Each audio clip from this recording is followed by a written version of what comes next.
శ్రీమాత్రే నమః. సద్గురు జ్యోతిషాలయం 2026 రాశి ఫలితాలని మనం ఇప్పుడు తెలుసుకోబోతున్నాం. ద్వాదశ రాశులకి ఎలా ఉన్నాయి? అందరికీ ఒక క్యూరియాసిటీ, ఈ కొత్త సంవత్సరం భగవంతుడా నాకు ఎలా ఉంటుంది? నేను ఆరోగ్యంగా బాగుంటానా? నాకు ఉద్యోగం వస్తుందా?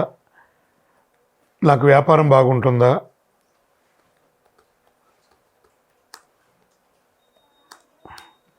నాకు రియల్ ఎస్టేట్ బాగుంటుందా? ఇలా ఒక్కొక్కరికి ఒక్కొక్క రకమైనటువంటి ఆలోచన. ఉగాది తర్వాత శ్రీ పరాభవనామ సంవత్సరం కూడా వచ్చేస్తుంది. దాని తర్వాత మనం ఉగాది పంచాంగ శ్రవణాన్ని కూడా మనం చేసుకుంటాం. ఈలోపు ఈ జనవరి 1వ తారీఖు నుండి డిసెంబర్ 31 వరకు ఈ ద్వాదశ రాశులకి ఎలా ఉందో తెలుసుకోబోతున్నాం. అన్నిటికంటే ముందు జాతకం అనేది పడుతున్న వర్షానికి ఒక గొడుగు మాత్రమే, కానీ జాతకం జీవితం కాదు. దీన్ని అందరూ గుర్తుపెట్టుకోవాలి. మీకు ఎంత అవసరం ఉందో అంతే తెలుసుకుంటే మంచిదేమో అనిపిస్తుంది.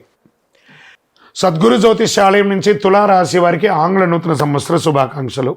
జనవరి 1 నుండి డిసెంబర్ 31 వరకు 2026 ఎలా ఉందో చూడబోతున్నాం.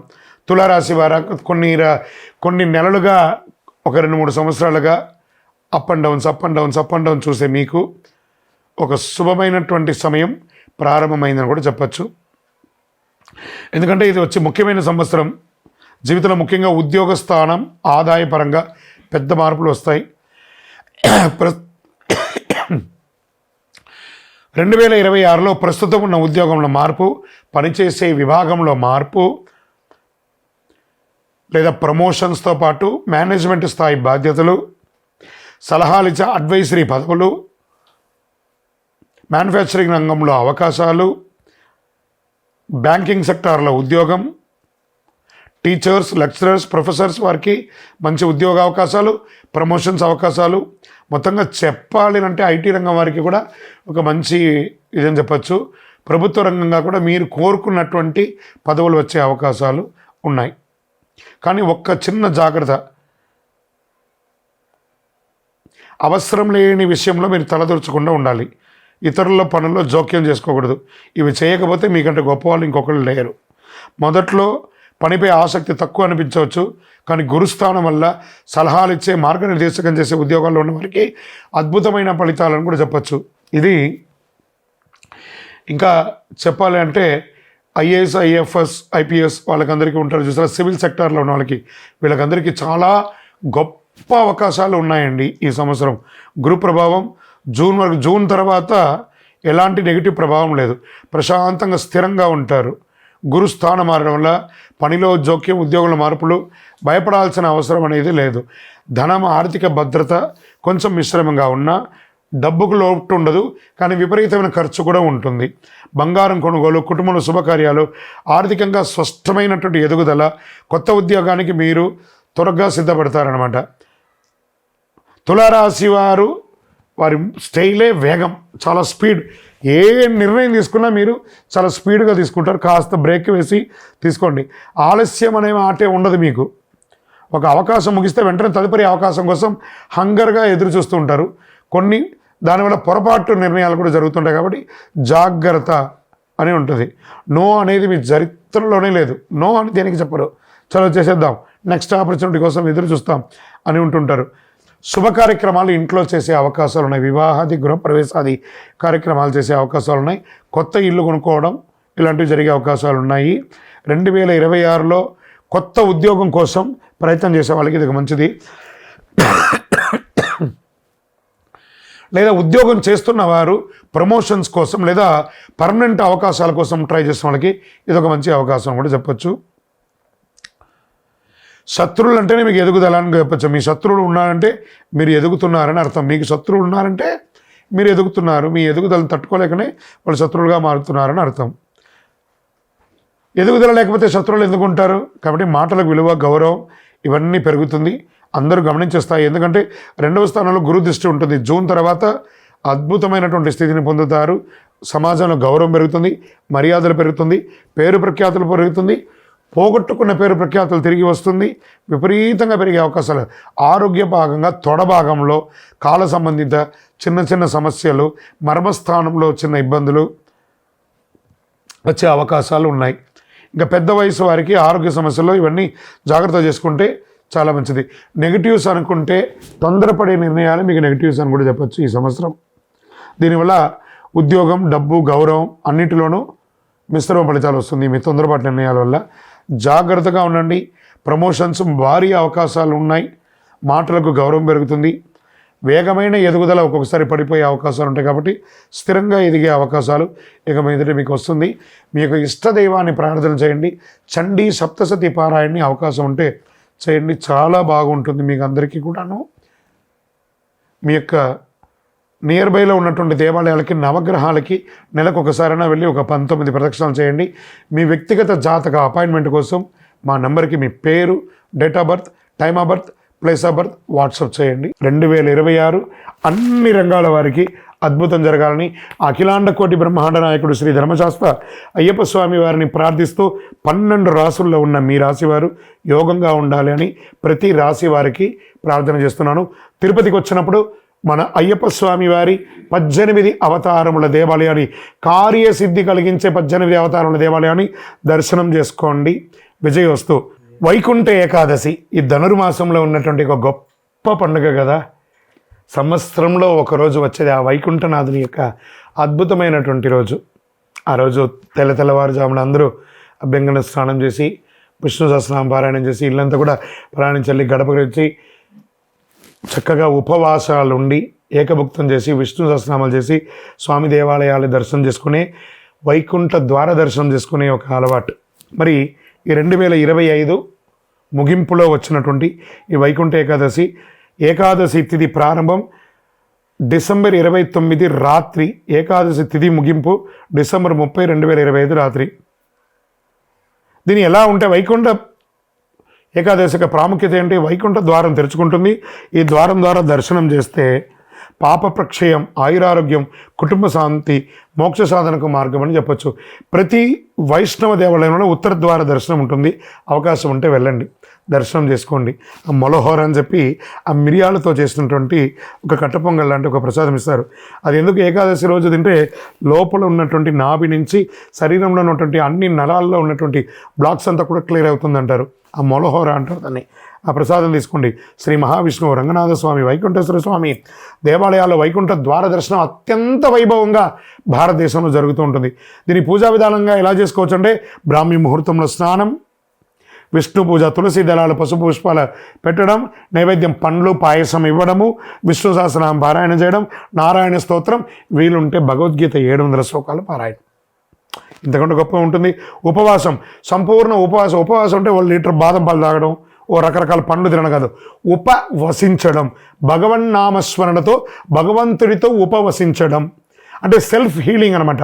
సంవత్సరంలో ఒకరోజు, ఇది ప్రతి నెల ఉండే ఏకాదశి కూడా చాలామంది చేస్తూ ఉంటారు. ఒకరోజు కడుపు ఎండింది అనుకోండి, లోపల ఉన్నటువంటి వ్యాధులు అన్నీ కూడా క్లియర్ అయిపోతుందట. అంత అద్భుతం అనమాట. ఈ ఉపవాసం ఉండడంతో పాటు జాగరణ, విష్ణునామంతో, నామస్మరణతో దీంట్లో ఏమున్నాయి? కలవు వెంకటనాదాయ. తిరుమల తిరుపతి దేవస్థానంలో కూడా 10 రోజుల పండుగగా ఈ యొక్క వైకుంఠ ఏకాదశి ద్వార దర్శనాన్ని చాలా అద్భుతంగా ఏర్పాటు చేశారు. మన పరిసర ప్రాంతాల్లో ఉన్న దేవాలయాల్లో కూడా వెళ్ళండి. మళ్ళీ దాంతో ఏం చేయాలి? ఈ యొక్క జాగరణ విరమణ తర్వాత ద్వాదశి భోజనం 31 డిసెంబర్ 2025 నాడు ఉదయం విష్ణు పూజ అనంతరం ఆహారం స్వీకరించాలి. ఏకాదశి ఉపవాసం ఉండి ఆహారం స్వీకరించడము, లేదా ఒక్కరికైనా ఆహారం పెడితే సాక్షాత్ వైకుంఠనాథుడే వచ్చి మన దగ్గర ఆహారం తీసుకున్నట్ట. ఒక స్ట్రేంజర్స్, ఒక పేదవాళ్ళకైనా ఆహారం పెట్టాలట. ద్వాదశ భోజనం అంటారు దాన్ని. సో అంత అద్భుతం. దీనివల్ల ఏమొస్తుంది? సంతాన ప్రాప్తి పెరుగుతుంది, ఆరోగ్య ఆర్థిక ఇబ్బందులు తొలగుతాయి, ఆధ్యాత్మికమైనటువంటి వెలుగు జంతువులు పెరుగుతుంది. వైకుంఠనాథుడికి ఏ అద్భుతమైనటువంటిది ఏం చేయాలి? ఆ వెంకటేశ్వర స్వామికి ఏం కావాలి? శ్రీనివాస గోవింద, శ్రీ వెంకటేశ గోవింద, వైకుంఠనాథ గోవింద అని ఆ గోవింద గోవింద గోవింద గోవింద నామాన్ని చెయ్యండి చాలు. ఏం చెప్పారు ఆ హనుమంతుల వారు? ఎత్ర ఎత్ర రఘునాథ కీర్తనం తత్ర తత్ర ముఖమస్తకాంజలిం బాష్పవారి పరిపూర్ణలోచనం మారుతిని నమతరాంజ. అయ్యా ఆంజనేయ, నువ్వు ఎక్కడ ఉంటావురా అంటే ఆ నారాయణ నామస్మరణ ఎక్కడ జరుగుతుందో అక్కడ కన్నీటి పర్యంతం నేను నమస్కరిస్తూ ఆ నామస్మరణ చేసిన వాళ్ళకి సేవకులుగా ఉంటానన్నారట.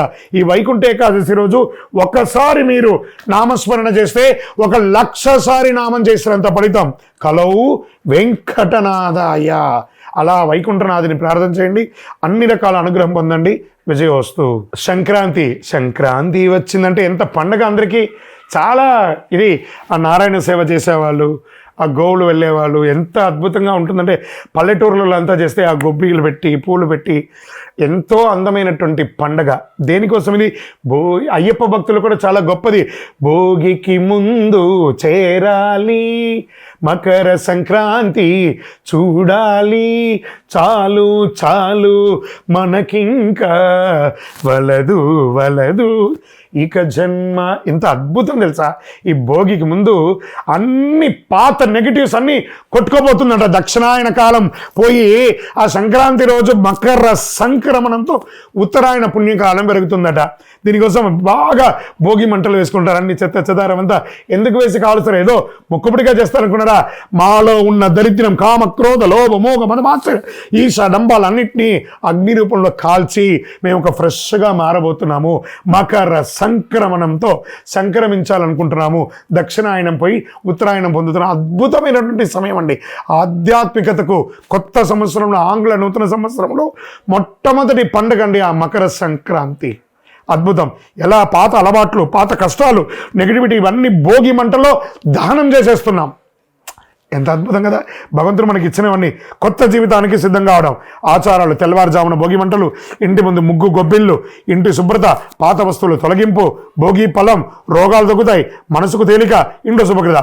ఇంకా మకర సంక్రాంతి ఎలా పర్వదినం ఎలా ఉంటుందంటే, సంక్రాంతి మహిమ సూర్యుడు ఉత్తరాయణ ప్రయాణ ప్రారంభం. అప్పటి వరకు 6 నెలలు దక్షిణాయనం ఉన్నాడు కదా. జూలై 15 నుంచి ఇక్కడి నుంచి ప్రారంభిస్తున్నాడు. మకర సంక్రమణంతో ఉత్తరాయణ పుణ్యకాలం స్టార్ట్ అయింది. దేవతలకు అత్యంత ప్రీతికరమైనటువంటి ఉత్తరాయణ కాలం అంటారు. దాన ధర్మాలకు విశేష ఫలం అని చెప్తారు. ఏ విధమైనటువంటి పితృదేవతలకు తర్పణం వదులుతారు కొంతమంది. సూర్యనారాయణ పూజ, ఆరోగ్యం కోసం ప్రార్థన చేసేవాళ్ళు మకర సంక్రాంతి రోజు ఆదిత్య హృదయం చదవండి, సూర్య నమస్కారం చేయండి. అంత అద్భుతంగా ఉంటారు. కొత్త బట్టలు కొండి, చిన్నపిల్లల్ని సంతృప్తి పరచండి. ఎంత అద్భుతంగా ఉంటుందో తెలుసా? పాయసం, చెరుకు, ఇవన్నీ పొంగలి, ఇవన్నీ చెరుకు పెట్టి కుండల్లో, ఇవన్నీ పల్లెటూరులో చాలామంది ఇది చేస్తూ ఉంటారు. ప్రయత్నం చేయండి. ఆ పొంగలి వండి అందరికీ 10 మందికి పెట్టడం చాలా విశేషంగా మన సౌత్ ఇండియాలో చాలా ప్రాంతాల్లో దీన్ని చేస్తుంటారు. ప్రత్యేకించి తమిళనాడులో దీన్ని చాలా జల్లికట్టు అనే ఒక కార్యక్రమం కూడా చాలా అద్భుతంగా చేస్తుంటారు కనుమ రోజు. ఈ సంక్రాంతి పండుగ చాలా విశేషంగా ఉభయ తెలుగు రాష్ట్రాలు కూడా చాలా చోట దీన్ని చాలా గొప్పగా చేస్తూ ఉంటారు. మరి ఈ యొక్క రోజులో ఏం దానం ఇవ్వాలి? బెల్లం దానం ఇవ్వాలి, నువ్వులు దానం ఇవ్వాలి, నువ్వుల ఉండ తినాలి. మనమందరం కూడా ప్రాంతీయ పద్ధతి ప్రకారం పతంగులు, గాలిపటాలు ఎగరవేస్తాం మకర సంక్రాంతికి. చాలా ఒక అన్నదమ్ములు, అక్క చెల్లెలు, భార్యాభర్తలు, పిల్లలు, బిడ్డ, అల్లుడు కలిసి కట్టి ఆనందంగా సంబరంగా చేసుకునే ఒక మహత్తరమైనటువంటి పండుగ ఏదైనా ఉందంటే సంక్రాంతి. మకర సంక్రాంతి, మకరుడు మారుతున్నటువంటి సంక్రాంతి. ఈ కనుమ పండుగ వచ్చేసింది అనుకుందాం. కనుమ ప్రాముఖ్యత ఏంది? వ్యవసాయదారులకి. అంటే ఒక దున్నపోతు ఉంటుంది చూసారా, దాన్ని కొట్టి కొట్టి దున్ని దున్ని దున్ని దున్ని కట్టబెట్టి దున్నుతూనే ఉంటారు. దున్నపోతు కూడా ఒకరోజు వస్తుందంటారు చూస్తారా, కనుమండి. ఆ సాక్షాత్ ఆ యొక్క కల్ప వృక్షం అండి, భూలోక కల్ప వృక్షం ఏదైనా ఉందంటే ఆవే అండి. ఆ ఆవునికి చక్కగా పూజ చేసి, ఆ చక్కగా అలంకారాలు చేసి, ఎంత అద్భుతంగా కనుమ భోజనం చేయడము, అందరిని పిలిచి సమబంతి భోజనం చేయడము, పశువులకు అలంకరణ చేయడము, ఆ పశువుల్ని కులదేవతగా ప్రార్థన చేయడము, హారతి ఇవ్వడము, పూజ చేయడము, ఆకుకూరలు పండ్లు అవన్నీ కూడా తినిపించడము, పశు వ్యాభివృద్ధి దాన్ని చేయడం వల్ల పశు సమృద్ధి పెరుగుతుందట, పాల ఉత్పత్తి పెరుగుతుందట, వ్యవసాయం పెరుగుతుందట. ఇవన్నీ కూడా అంత అద్భుతమైనటువంటి కనుమ రోజు ఆ యొక్క ఆవులకి, దొడలకన్నిటి కూడా చక్కగా ఇదేనే జల్లికట్టుగా కూడా చాలా అద్భుతంగా చేస్తుంటారు. భోగి చెడును వదలడం, సంక్రాంతి శుభాన్ని ఆహ్వానించడం, కనుమ కృతజ్ఞతగా జీవించడం, ఈ 3 పాటిస్తే జీవితం సమృద్ధిగా ఉంటుంది. కొత్త ఆశలు, కుటుంబ కలయిక, ఆర్థిక స్థిరత్వం, ఆరోగ్యం, శాంతి, ఆనందం ఇవన్నీ కూడా కలిసి వస్తుంది. అయ్యప్ప స్వామి వారి భక్తులకు అందరికీ కూడా శుభాకాంక్షలు. మకర సంక్రాంతి అనగానే అయ్యప్ప భక్తులకు అందరికీ కూడా ఒక అద్భుతమైనటువంటి రోజు. సాక్షాత్ అయ్యప్ప స్వామి వారు తన ఆభరణాలని ధరించి అందరికీ జ్యోతి రూపంలో దర్శనమిచ్చే ఒక అద్భుతమైనటువంటి ఒక మహా పండగ. అలాంటి పండగ బ్రహ్మశ్రీ డాక్టర్ ఎస్ చంద్రమౌళి గురుస్వామి గారు అయ్యప్ప స్వామి వారి 18 అవతారముల దేవాలయాన్ని తిరుపతిలో నిర్మించి ఉన్నారు. కపిల తీర్థానికి దగ్గరలో జీవకోన అనే ఒక ప్రాంతంలో 365 రోజులు నీళ్లు పడుతున్నటువంటి దేవాలయంలో అయ్యప్ప స్వామి సంపూర్ణ చరిత్రను చూపించే ఒక దేవాలయం నిర్మించి మకర సంక్రాంతి రోజు ఉదయం గణపతి హోమం, చక్కగా స్వామివారికి అభిషేక ఆరాధనలు, మహా అన్నదానం యొక్క ఆఖరి రోజు 67 రోజుల్లో చేస్తున్నటువంటి మహా అన్నదానం, సాయంత్రం స్వామివారికి తిరువాభరణ అలంకారం. స్వామివారికి ప్రతి సంవత్సరం ఏదో ఒక బంగారు ఆభరణాన్ని చేసి ఆభరణ అలంకారం అయ్యి కొండ మీద జ్యోతి వెలిగిస్తాం. తిరుపతి పట్టణంలో ఆ కొండ మీద జ్యోతి వెలిగిస్తే సుమారుగా ఒక 20 కిలోమీటర్ వరకు జ్యోతి కనబడుతుంది. అవకాశం ఉన్న ప్రతి భక్తులు శబరిమలకి వెళ్ళి తిరిగి వచ్చేవాళ్ళు మన గుడికి రండి. లేదా ప్రత్యేకించి ఏ విధమైనటువంటి కోరికతో ఉన్న వాళ్ళందరూ కూడా మకర సంక్రాంతి రోజుకి వచ్చి కార్యసిద్ధి కలిగించే ఈ అయ్యప్ప స్వామి దేవాలయంలో 18 ప్రదక్షిణాలు చేసి మీరు మొక్కుకుంటే తప్పకుండా నెరవేరుతుంది. ఇది సత్యం. నేను చెప్పిన వాళ్ళందరూ ఎన్నో రకాలుగా చేసి అనుభవించున్నారు ఆ యొక్క అనుభూతిని. తప్పకుండా మీరందరూ కూడా రావాల్సిందిగా కోరుకుంటున్నాము. మకర సంక్రాంతి 2026 జరగబోయే ఒక అద్భుతమైనటువంటి పండుగకు మీ అందరి కోసం ఎదురు చూస్తున్నారు. స్వామివారు మీకు అనుగ్రహం ఇవ్వడానికి, అయ్యప్ప స్వామివారు మిమ్మల్ని చూడాలని ఎదురు చూస్తున్నారు. రండి, అనుగ్రహం పొందండి, ప్రసాదం స్వీకరించండి. శరణమయ్యప్ప. ఎక్కడున్నావయ్యా నువ్వు ఎక్కడున్నావు, ఎక్కలేని శిఖరాన ఎక్కడో దూరాన. అయ్యప్ప మేమందరం వచ్చేస్తున్నామయ్యా నీ దర్శనానికి అని చెప్పేసి నవంబర్ 16 నుండి ఇప్పటి వరకు వెళ్తూనే ఉన్నారు. పెద్ద బాధ చేస్తున్నారు. వచ్చేసింది జనవరి 1 వచ్చేసింది. మకర సంక్రాంతి జ్యోతి దర్శనం వచ్చేసింది. ఎక్కడ చూసినా నీవే అయ్యప్ప అన్నట్టు అద్భుతంగా వేల లక్షల మంది శబరిమలకి వెళ్తూనే ఉన్నారు. అక్కడ మీరు చేయవలసిన పని ఏమంటే మీ ఫోన్ పెట్టుకొని నెగిటివ్ శబరిమల గురించి మాట్లాడడం మానేయండి. అది భూలోక స్వర్గం అండి ఆ శబరిమల, ఆ వైకుంఠ ధామం. అక్కడికి వెళ్ళి ఆ చెప్తుంటేనే చూసారా గూస్ బంప్స్ వస్తుంది. మీకోసం ఎదురు చూస్తున్నాడండి అయ్యప్ప అనుగ్రహం ఇవ్వడానికి. మకర సంక్రాంతికి వెళ్ళే ప్రతి భక్తులు, పాదయాత్రలో వనయాత్ర చేసే ప్రతి ఒక్కళ్ళు కూడా స్వామి నామస్మరణతో కలవు వెంకటనాథాయన ఎలా అన్నావు అలా కలియుగంలో ప్రత్యక్షంగా శీఘ్రంగా అనుగ్రహించే అయ్యప్ప. ఓం శ్రీ స్వామియే శరణమయ్యప్ప. పళ్ళి కట్టు శబరిమలైకి కళ్ళు ముళ్ళం కాళ్ళకు మెత్త అని చెప్పుకుంటూ మీ ఇరుముడిని మోసుకుంటూ ఆ స్వామివారి నెయ్యిని తీసుకెళ్ళి శబరిమలకి వెళ్ళండి. మీకోసం అయ్యప్ప అతి శీఘ్రంగా దర్శనం ఇచ్చి అనుగ్రహం ఇవ్వడానికి మకర సంక్రాంతి రోజు జ్యోతి దర్శనంగా ఆభరణ అలంకారం ఇచ్చి మీకు అనుగ్రహం ఇవ్వడానికి సిద్ధంగా ఉన్నాడు. అక్కడ ఏ సమస్య లేదు. తిరువాంకూరు దేవస్వం బోర్డు వారు కానీ, సెంట్రల్ ఫారెస్ట్ వారు కానీ అన్ని రకాల ఏర్పాట్లు అద్భుతంగా చేశారు. వనయాత్రలో మంచి షవర్స్ ఏర్పాటు చేశారు, బాత్రూమ్ ఏర్పాటు చేశారు, మంచినీటి మెడికేటెడ్ మంచినీటి ఏర్పాటు చేశారు. ఏ లోపం లేదండి. ధైర్యంగా రండి శబరిమలకి. అద్భుతంగా ఉంటారు అందరూ కూడాను. కానీ మీరు తీసుకురావాల్సింది మీతో పాటు ఒక వాటర్ బాటిల్, ఒక ప్లేట్, ఒక గ్లాసు, ఒక స్పూన్, ఒక మెడికేటెడ్ చిన్న మెడిసిన్స్ ఏమైనా, కొంచెం చిరు తిరుబండారాలు తీసుకొని అందులో ఏది కూడా ప్లాస్టిక్ లేకుండా తీసుకెళ్ళి ఆ వనాన్ని రక్షించండి. ఆ వనరక్షకుడిని దర్శించండి, వనాన్ని రక్షించండి, ప్లాస్టిక్ నిషేధించండి. శబరిమలై భూలోక స్వర్గం. ఆయన్ని మించిన వారు ఎవ్వరు లేదు. ఆ స్వామి దగ్గరికి వెళ్ళి దర్శనం చేసుకోండి. అయ్యా దర్శనం స్వామి, అయ్యా దర్శనం బంగారు కొండపైన. అయ్యా స్వామి మేమందరూ వచ్చేస్తున్నామయ్యా నీ దగ్గరికి అని చెప్పేసి మీ డేట్స్ కౌంట్ డౌన్ స్టార్ట్ చేయండి. మకర సంక్రాంతి ప్రారంభమైంది. ఆ మకర సంక్రాంతి ఉత్సవాలు ప్రారంభమైంది. శరణమయ్యప్ప, శరణమయ్యప్ప.